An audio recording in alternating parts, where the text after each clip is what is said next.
In this video, you will learn how to set up the basic framework of your store theme. To say it even more simply, you'll change the way it looks to match how you want it to look. This video will be broken down into 4 parts. Part 1 will go over theme options. Part 2 will go over framework settings. Part 3 will go over update framework. Part 4 will go over backup settings. As we begin, keep in mind a few things. First of all, this video will be most relevant to the free WooThemes theme, which I have chosen for this tutorial. Second of all, even if you do not use WooThemes but choose another template instead, then this video will still be relevant, as the options are mostly the same across all themes, with the exception of a few variations. And another thing, don't become obsessed over the finest details of the site just yet. While you want a fine diamond, you always start with a rough cut. I promise you, the more time you spend working on your site, the better it looks. For now, just take notes on what strikes you as the most interesting or important point. One last thing, some of the 4 parts will be longer than others. It's okay to come back and rewatch parts of this as you revisit these 4 parts. Let's begin. Part 1. Theme options. Theme options is the first of 4 subsets of the WooThemes menu, which allows you to configure how your store looks. These are overarching settings that do not require you to add any products yet. You can apply your desired theme options to your theme and then add products, or you can add products and then apply your desired theme options. The order doesn't matter. But here's a pro tip. If you have products already added, it makes it easier to see changes done to your store. Under Custom Logo, you can choose a file to upload instead of the text-based header that you have on your site right now. You can also specify a URL to an image that you wish to use. By default, you have the text title enabled. You can disable it by unchecking the checkbox. Custom Fave Icon is where you can upload the icon that appears in people's bookmarks and their URL bars while they browse your site. By default, WooThemes does not provide one for you. It's not critical that you have it, but it does earn you points in the eyes of your visitor who will see your professionalism. This should be a small image, no larger than 32 by 32 pixels, preferably .png or .ico format, and with a transparent background. Note that those are merely suggestions, not rules. Under tracking code, you can place an HTML code that is given to you by your analytics software. This is important if you want to keep track of your visitors using a third-party service. Under RSS URL, you can enter your FeedBurner URL. If you don't have one, you can get one at feedburner.google.com for free. This is not critical for getting started. Email subscription URL is where you enter your Aweber, MailChimp, GetResponse, or any other email subscription service URL. If you don't have one, you can get one for free from MailChimp.com. It does have a paywall, but not until you have a few thousand subscribers. Contact form email is where you enter your email address if you want people to be able to email you from the Contact Us email form. Easy Contact is one example of a WordPress plugin that allows you to add a contact page to your site. Custom CSS is for advanced designers and programmers. We're not going to touch it for now, but I will say that if you are a developer or want to hire one, this is the area where you or they can mess with the default settings of your site, like fonts, colors, borders, images, links, and so on. Search scope is where you define the parameter of the search box on your site. Post page comments lets you moderate whether there are comment boxes on your pages and posts. Post content lets you shorten the length of your homepage by optionally using just an excerpt with a link as the homepage advertisement of your article. The post author box enables or disables the post author box on a single post's page. If you're building a persona for yourself, keep it checked. If you're only selling things, keep it unchecked. The display breadcrumbs is arguably the most vague option in this first part. Most people leave this box unchecked, and it's actually a powerful weapon that many internet marketers don't know about. It's built into most WooThemes products, but there are fewer people using it than not. Breadcrumbs are a euphemism for the product path that the visitor has reached by looking at your product. In other words, it is the footprint of how the visitor got to your product, or rather, which category you have placed that product in. Breadcrumbs allow you to easily guide the visitor to related items in similar categories. It also simply tells them where they are on your site. Pagination style gives you two ways to separate pages once you list so many products that they all don't fit on one page. That's it for general settings. Now, click on Homepage Settings. Uncheck Homepage Content if you don't want to display your latest post on the homepage above the slider. Under Homepage Featured Products, you can choose one of two options on how to show off products that you will mark as featured. Under Featured Entries, you can select the number of entries that should appear in the featured slider or grid. That's it for homepage settings.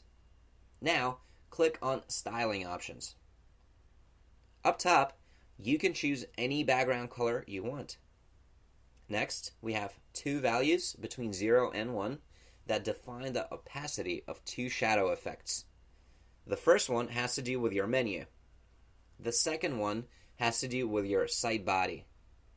Let me show you. By default, these are set to 0.3. Let's see what happens when we set them to 0.9, just for the sake of comparison. But before we do that, let's preview our site as is. First, let's change menu footer opacity. Pay attention to the navigation menu in dark blue. Take a look at how it changes. Do you see the difference? The menu just got darker. Watch me do it again. I'm going to set it back to 0.3 and you will see how it shifts back to being light.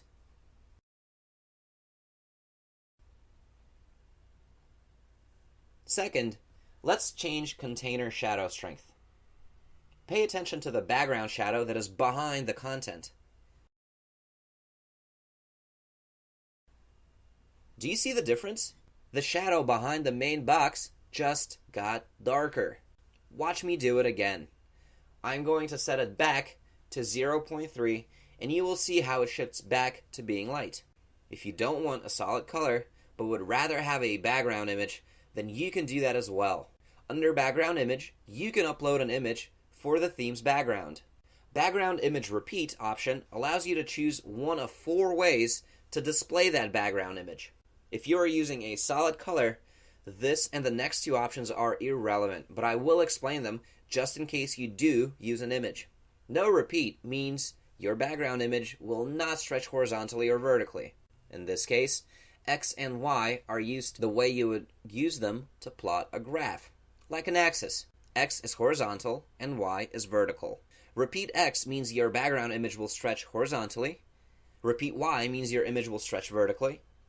Repeat means your image will repeat itself both vertically and horizontally. Background image position is pretty self-explanatory. Background attachment lets you choose whether the background should be fixed or move when the page scrolls. Link color and link hover color allow you to pick custom colors for your links. The first box to choose a color of your links, and the second box is to choose the color that will change once you hover with your mouse over those links. That's it for styling options. Now, click on typography. If you do not like the fonts that are supplied by default with WooTeek, this is where you can change them. To enable this, you must check the box up top. If you change the values on this page but do not check that checkbox, you will not enable this feature.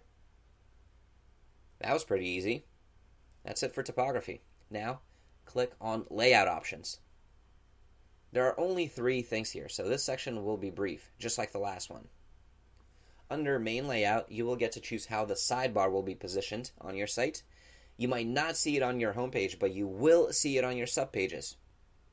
Under Category Exclude, Homepage, you can specify a comma-separated list of category IDs or slugs that you'd like to exclude from your homepage.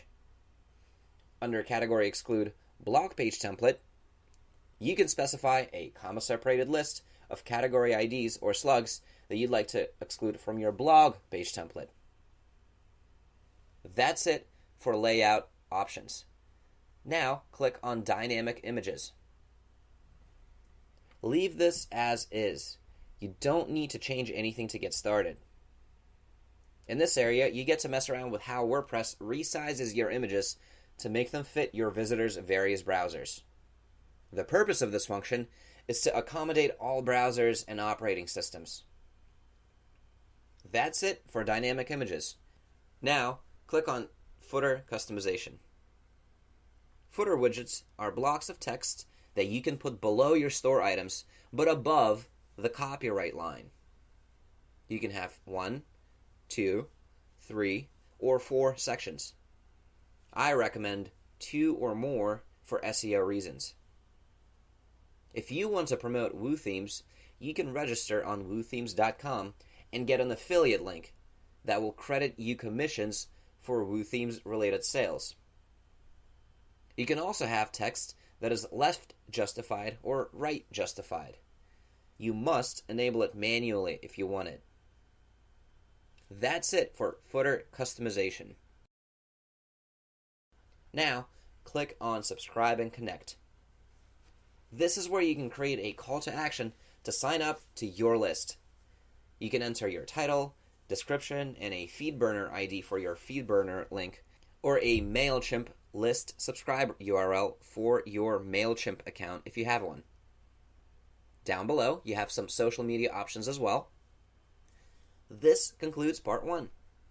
You now can adjust your theme options, and you may revisit this page at any time.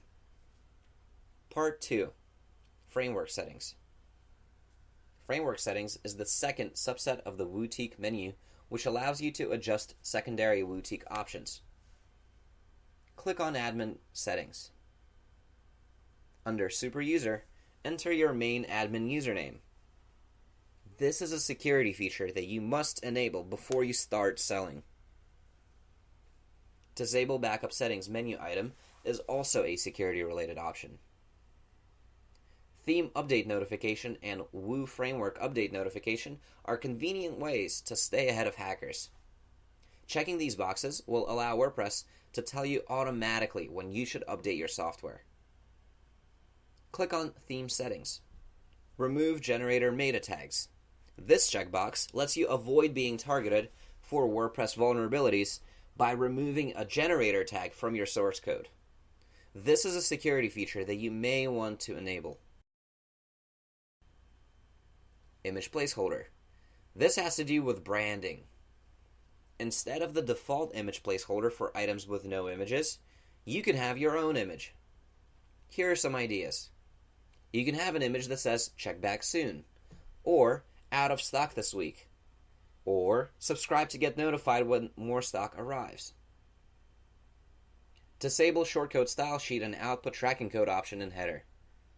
Don't touch the 2 checkboxes at the bottom of the page unless you know why you are disabling these items.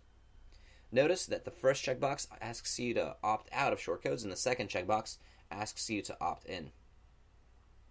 Click on Branding. Here you can customize more images to really stand out from the sea of shops out there. You can also change your login page link and login title as you wish. This is total customization right here. Click on WordPress Toolbar. Disable WordPress Toolbar is recommended to be checked so that logged-in users aren't reminded that they're using WordPress. If you do not check it, the black bar at the top of the window that you see here will show up to regular, non-admin users if they register for your site and log in. Enable the Woo Framework Toolbar enhancement. This is for advanced users and it allows you to change the way the WooThemes displays the options that we just covered. Click on Press Trends. This is an optional checkbox in case you don't mind sharing your usage data with WooThemes. This concludes Part 2. You can now adjust your framework settings, and you may revisit this page at any time. Part 3. Update Framework. Update Framework is the third subset of the WooTeek menu, which allows you to download and extract the latest Woo Framework files to your current themes. This will be the shortest part as it is self-explanatory. Anytime WooThemes comes out with an update, this page is where you will download the update from. Note, it is recommended that you back up your theme files and update WordPress to latest version before proceeding. This concludes Part 3. You now know how to update your shop at any time. Part 4. Backup Settings. Backup Settings is the fourth and final subset of the WooTeek menu, which allows you to back up your site's settings, but not the content. I repeat, this does not back up your site content, only the settings. You can also import a previous export here. But first, to export a file, all you have to do is click one button, and WooTeek will do the rest for you. This is particularly useful if you want to start a few websites that you want to look exactly alike. This concludes Part 4. You now can adjust your backup settings. You may revisit this page in the future if your backup needs change. That's it for this video. Go to video 5 to continue.